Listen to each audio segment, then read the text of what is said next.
Bonjour à tous et bienvenue sur Yatai, la chaîne qui vous propose une recette de cuisine japonaise tous les week-ends. Alors n'hésitez pas à vous abonner pour ne rater aucune de mes recettes. Je sais qu'il y a beaucoup de gens qui adorent la salade de choux qu'on trouve dans les restaurants japonais en France, mais qui n'existe pas vraiment au Japon. Du coup cette semaine je vous propose deux recettes, le chou japonais de France et le chou avec un assaisonnement au sésame qu'on retrouve le plus souvent au Japon. C'est parti!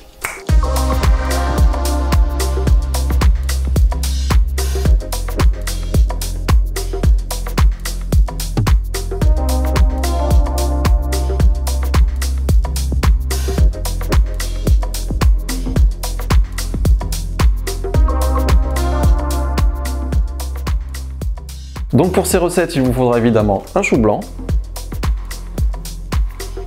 du vinaigre de riz, de la sauce soja, de la sauce gnocchmam, de l'huile de sésame, de l'huile classique tournesol ou colza, du sucre brun, des graines de sésame grillées et pour la décoration, des graines de sésame noir. Donc c'est parti, on va d'abord commencer par tailler le chou.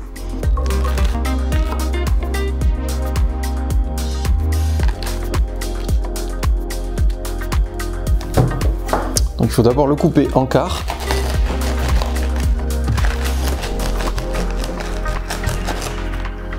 Ensuite vous allez enlever le cœur, cette partie ici. Voilà.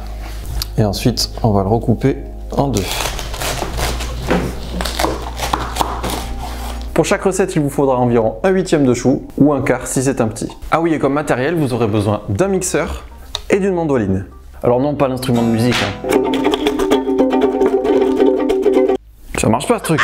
Donc vous prenez votre mandoline de cuisine et vous allez la régler pour tailler votre chou le plus finement possible. Et c'est parti.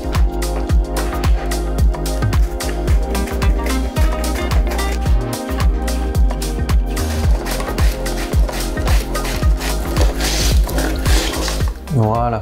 N'allez pas au bout au cas où pour vos doigts, les parures, vous pouvez vous en servir pour faire des potages. Voilà, ça nous donne ça. Du chou bien fin et bien aéré. Et on va en tailler un autre pour notre deuxième préparation. Le plus important vraiment, c'est de le tailler le plus fin possible pour qu'on ait cette texture légère en bouche. Je vais vous peser la moitié environ pour vous dire combien il faut pour la recette. Voilà, on a à peu près 170 grammes. Donc pour la première recette, vous allez mélanger une cuillère à café de sucre brun, une cuillère à café de sauce soja, une cuillère à café de gnocchmam, une cuillère à café d'huile de colza ou tournesol, ça dépend ce que vous avez, et 2 cuillères à soupe de vinaigre.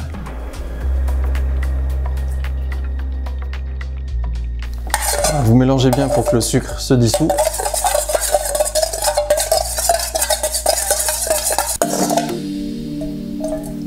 Et vous allez pouvoir ajouter le chou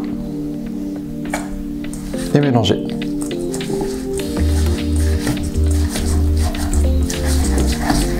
Pour le dressage, vous prenez un petit bol.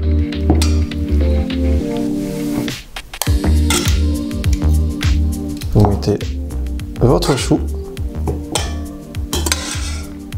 Et en décoration, un peu de graines de sésame noir.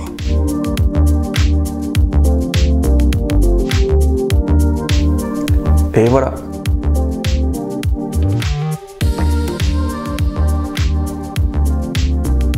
Le désavantage de ces recettes de restaurant, c'est que le chou est assaisonné à l'avance, du coup le vinaigre va cuire le chou et on va perdre cette texture craquante et légère. Maintenant on va passer à la vinaigrette au sésame, l'assaisonnement le plus commun au Japon, qui accompagne par exemple le chou râpé sur un plat de tonkatsu. Si vous avez un blender, vous pouvez l'utiliser, sinon vous prenez votre mixeur plongeur avec un récipient assez haut pour pouvoir mixer à l'intérieur. Et vous allez y mettre une cuillère à café de sucre brun,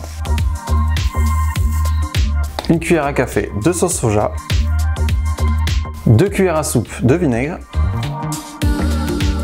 2 cuillères à soupe d'huile de sésame, 1 cuillère à soupe d'huile classique et 2 cuillères à soupe bien remplies de sésame grillé.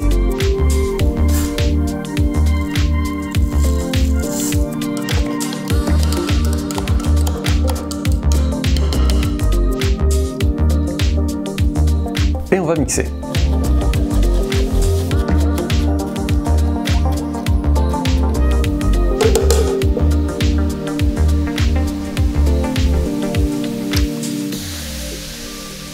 Ça c'est trop bon ça.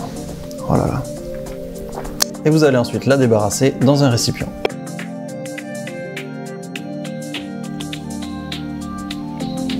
Vous allez mettre un peu de chou dans un bol.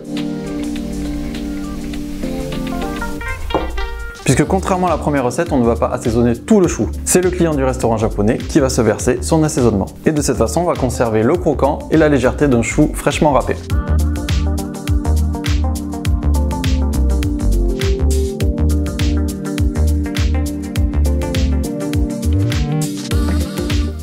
Et voilà. Et de cette façon, vous pouvez assaisonner à votre convenance.